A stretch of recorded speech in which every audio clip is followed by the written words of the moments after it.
Assalamualaikum and hello everyone. Okay, so in this particular lecture, we're gonna look on the final topic of our semester, which is chapter 4, Java language. So this is where all the fun parts begin. Gitu. Okay, so let's look at the overview for the overall topic 4. Ada berapa banyak anak-anak subtopik dia? There are 6 subtopics. So the first one is 4.1, Introduction to Java, and then until 4.6. And in this particular lecture video, we're going to cover on subtopic 4.1, Introduction to Java Program. As usual, sebelum kita masuk dengan lebih detail, kita akan tengok the learning outcomes dia apa. So, at the end of the lesson, you will be able to do this 4 outcome. First, you are able to describe what is object-oriented programming, ataupun in the short form we call it OOP. Dia ada class, ada object, ada method. You patutnya lepas habis lecture ni, you dah tahulah kelas ni apa, object tu apa, method tu apa. And then the second learning outcome, you are able to describe the components of a Java program, which is comments, class, main method and a body. Ini semua term-term yang saya dah selalu sebut dalam kelas. Then the third part, the third learning outcome is you are able to use output and input statements, including output string. Maksudnya you dah tahulah bila nak guna output statement, bila nak guna input statement. And the last learning outcome, which is you are able to construct simple program to perform simple computation. So, lepas habis sahaja subtopik 4.1 ni, you dah kira mahir dah boleh dah construct, dah boleh buat simple program menggunakan Java language. Okay, so let's not waste any more time and let's go. So, as a start, have you used any of these 2 apps atau mobile applications? Spotify, Twitter, kan? Pernah guna tak? Atau pernah dengar tak? Okay.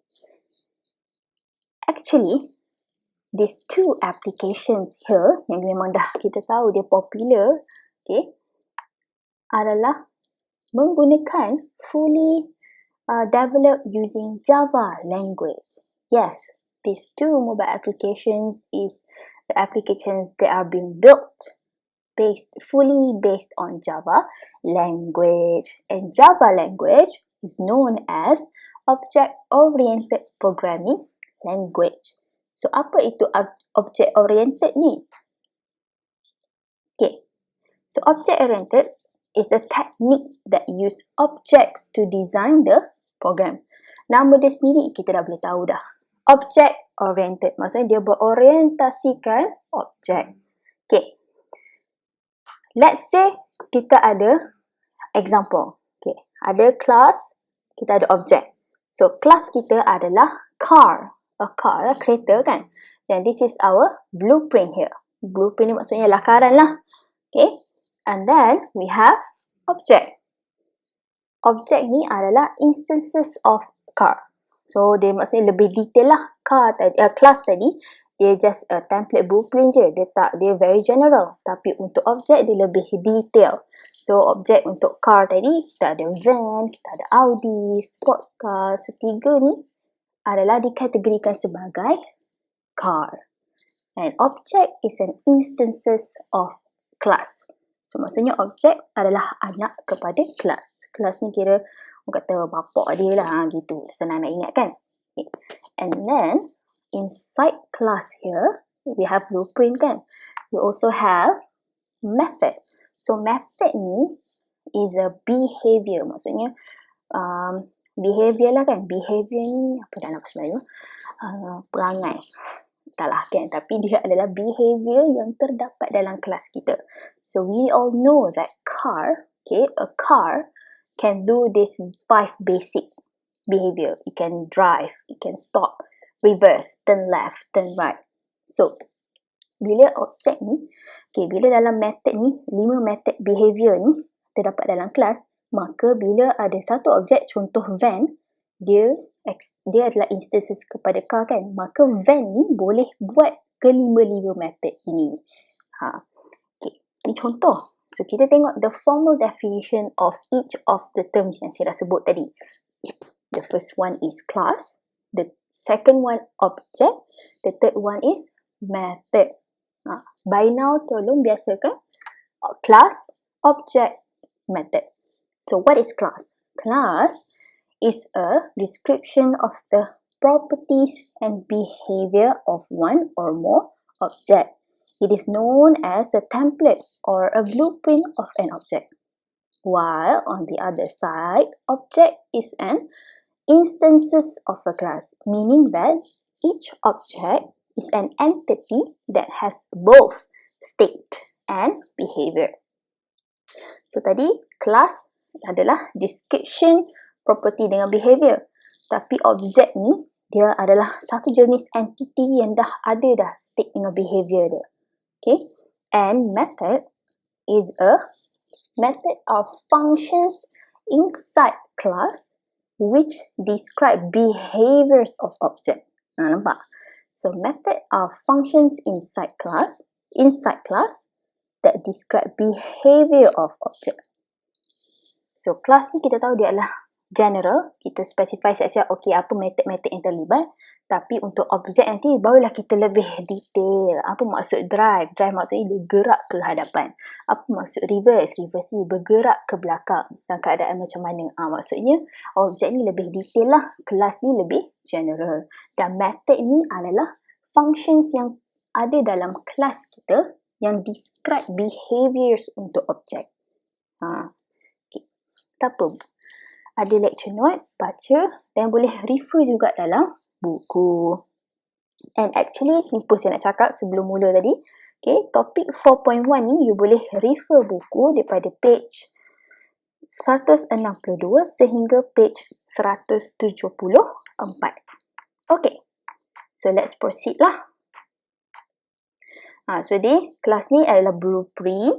Okay, objek tadi ni. Van, Audi, maksudnya dia lebih detail kan, car jenis apa. Dan method tadi adalah dia punya behaviors of each object ni. Okay, ingat tak code ini? Do you still remember this code? This is the code that we all do together in our lab, in which I introduce to you macam mana Java programming macam mana language ni menggunakan kod Hello World ni. Okay, masih ingat tak? Ke buat-buat lupa? Mula. Okay, so inside a Java program, we have 4 main components. First one is class, comments, main method, body. So we're going to look at one by one. Start with class. So class, this is the template yang kita memang akan ikut. Kita tulis public class and then class name kita. Class name ni terpulang lah. Dah buat nama apa kan? Mengikut kita punya program. So every line of code yang kita nak tulis mesti berada di dalam kelas. Apa maksud berada di dalam kelas? Maksudnya berada di dalam ni. Antara curly bracket ni. Open dengan close ni. Semua code kita kena berada di antara dua curly bracket ni. Okay, dan nama file Java kita mestilah sama dengan nama class name kita. So the name of the Java file must be same as our class name. And our class name must always in a camel case. Apa maksud camel case ni? Macam camel kan, dia berbonggol-bonggol. So maksudnya nama kita punya class kalau melibatkan lebih daripada satu perkataan, in which kalau ada example here total marks, 2 words, right? So the first letter of each word must be written in a capital letter. Kalau pakai satu, maksudnya first letter capital lah. Tapi kalau ada dua perkataan, contoh total marks, T dengan M ni kena huruf besar. Inilah kita panggil camel case. Dan wajib ikut macam tu. Tak boleh mulakan dengan huruf kecil. Dia akan menyebabkan confusion nanti. Okay. Macam mana tengok example kelas ni? Okay, tengok dalam example code kita ni yang saya highlight dalam petak merah ni. Ini, this is the example on how you write your class. So my class name is input output example. So if you notice, my I, O, E is all in capital letters. That is what we call it camel case. Okay? So next components kita akan tengok comments. Apa itu comment? So basically, comments is used to explain the Java code. It is to make the code more readable for other programmers. So comment ni it will be fully ignored by the computer during execution, during compilation. So dia tak ada membawa efek apa-apa kepada program kita. Dia adalah untuk kita sebagai programmer tu untuk lebih faham kita punya coding. Okay? So comments ni juga dia boleh diguna pakai sebagai salah satu cara bila kita nak test.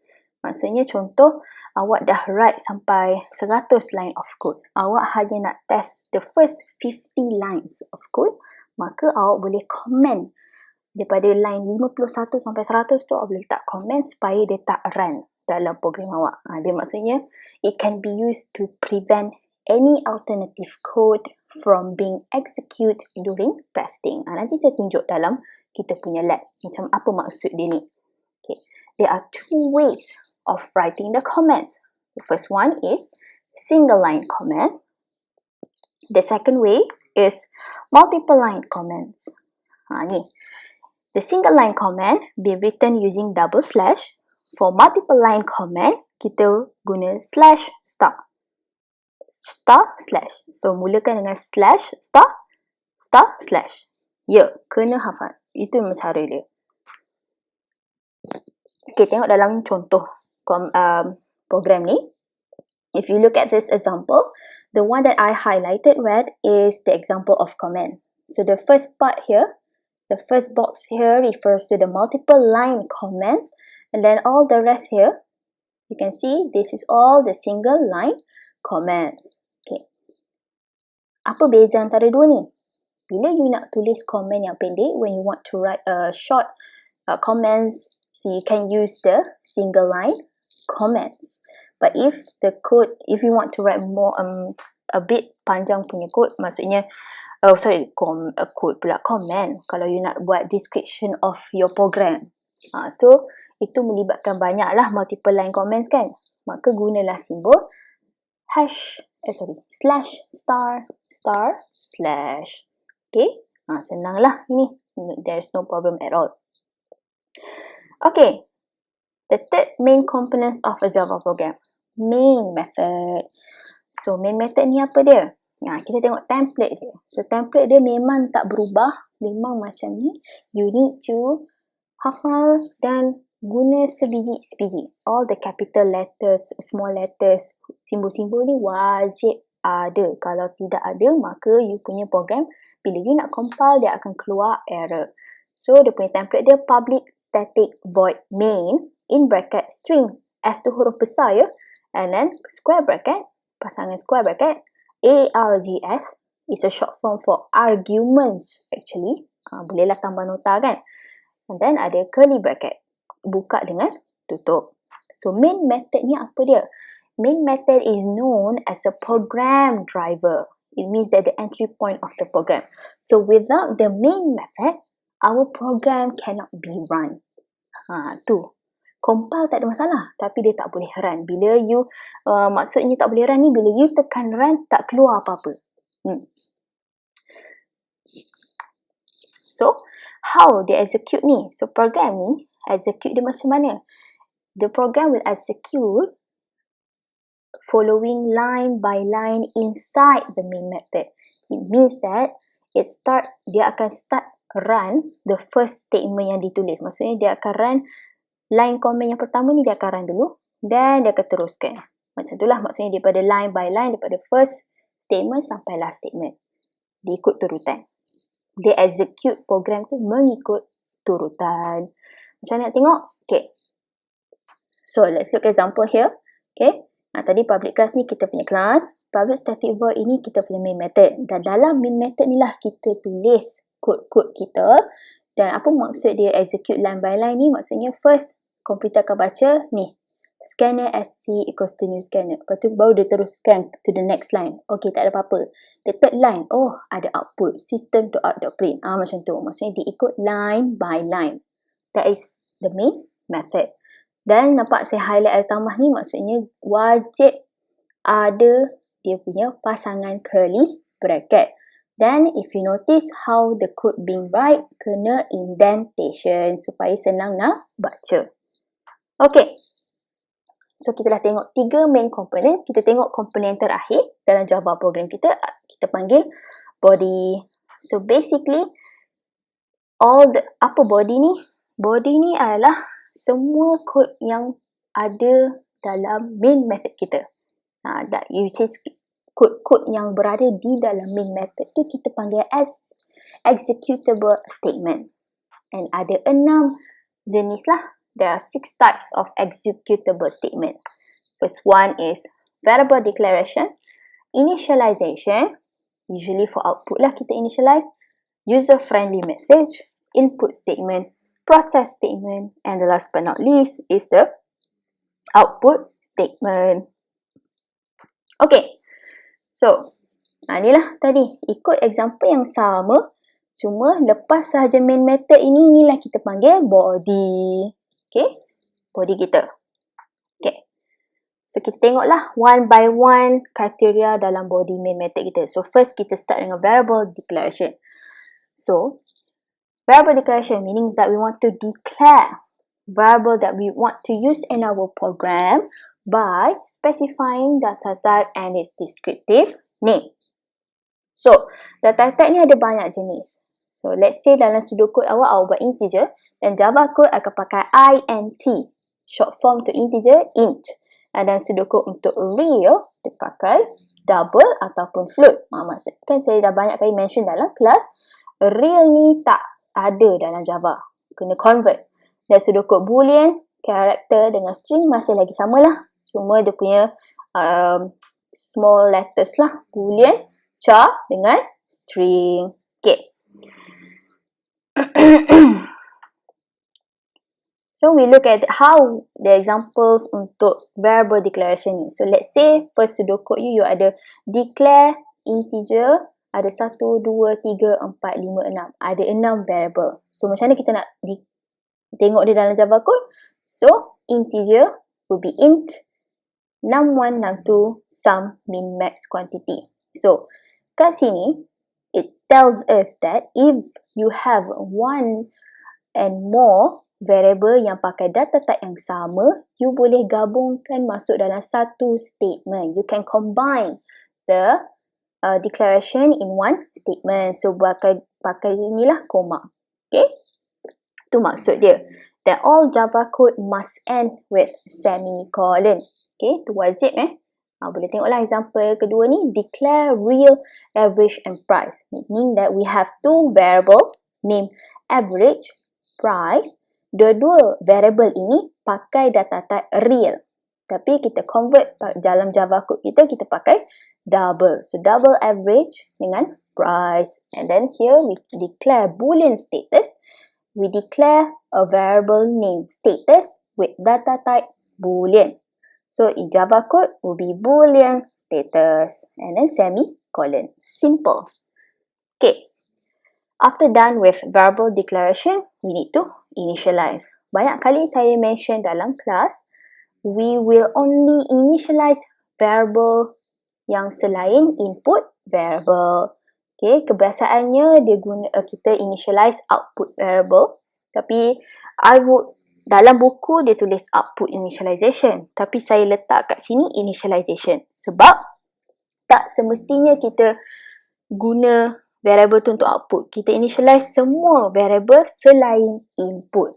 Tu kena take note lah. So basically, we use the assignment statement, symbol equals ni, to initialize any variable except input to its initial value. Contoh, sum. Set sum equals to 0, Java code dia akan sum equals to 0. Lebih kurang je lah, sama sahaja. Cuma tak ada dalam perkataan set ni sebab kita dah pakai simbol equal ni. Simbol equal ni, dalam Java code dia dah faham, you assign. Meaning that you assign value 0 in variable sum. So, itu maksud dia. Okay, so done with initialization, we look at user-friendly message. Okay, user-friendly message ni meaning that we use output statement to prompt user to enter value for input. So, maksudnya kat sini, kita guna output statement system .println ni untuk print out message yang user-friendly. Maksudnya, user tu tahu nak buat apa menggunakan program kita. So, enter a number, enter 10 number. So, tu adalah user-friendly message. Okay, lepas tu, kita tengok input statement. So, input statement meaning to accept data entered by user. To use input statement, you need to have these 3 code. The first one is import statement. Ada 2 cara nak buat. Yang pertama, import java.util.scanner or import java.util.star. Kena semicolon lah, wajib. Okay, apa beza antara 2 ni? Yang pertama, dia hanya import untuk scanner class. Tapi, kod yang kedua ni, ada star ni maksudnya dia import semua utilities punya class termasuk scanner. Jadi nak selamat, pakailah import java.util.star. Okay? And then, lepas dah ada import statement, kita create objek untuk scanner kita. Scanner yada equals to new scanner in bracket system.in. Kenapa saya sebut yada? Maksudnya you boleh letak apa-apa saja nama, tapi biasanya kita letak input lah, senang nak faham. Okay? Tapi selain input, you boleh guna sc ataupun scan, terpulang. Jadi jangan limitkan pemikiran you untuk letak input sahaja. Dan terakhir sekali adalah input method. Input method ni apa dia? Mengikut what kind of data type yang you nak user you masukkan. What kind of data type that you want your user to input. If kita nak minta user tu masukkan integer, maka kita guna .nextInt. Kalau kita nak user masukkan value dalam bentuk point, kita guna next double. Kalau boolean, pakai next boolean. Kalau character, kita pakai next.charadd. Kalau kita nak pakai masukkan string, kita pakai next line sepatutnya kan. Tapi .next pun boleh.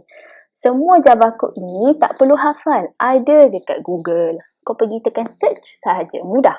Okay? Alright. Tadi dah tengok input, kita tengok process. So basically, process statement is used to manipulate inputs to produce the output. Maksud manipulate ni maksudnya kita dah masuk pengiraan lah.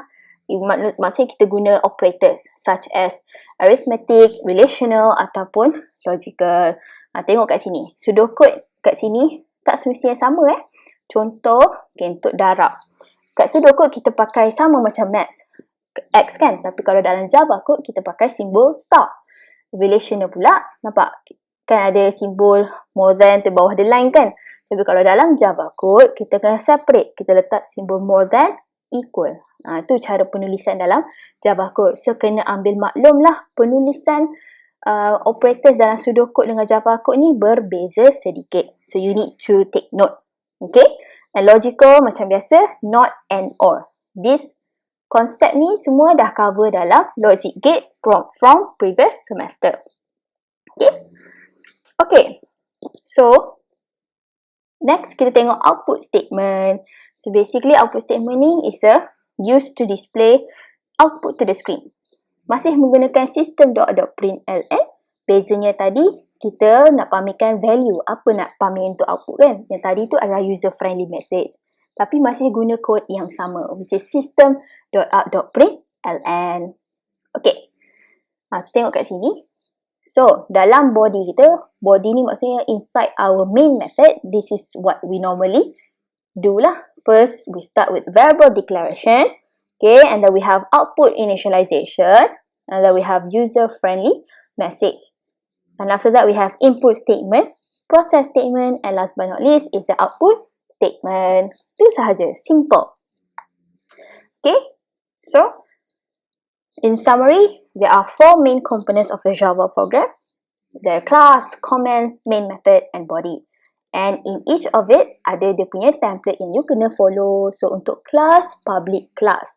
Comment, dia kena pakai double slash ataupun slash star star slash. Main method, public static void main string args. And body, ikutlah yang 6 tadi yang dah di cover. Okay, so ini adalah example Java program yang you boleh try sendiri menggunakan BlueJ. So, buka BlueJ, try run and tengok apa dia buat. Apa dia buat? Okay, so you can try out this code by scan this QR code. So, that is all for our class today.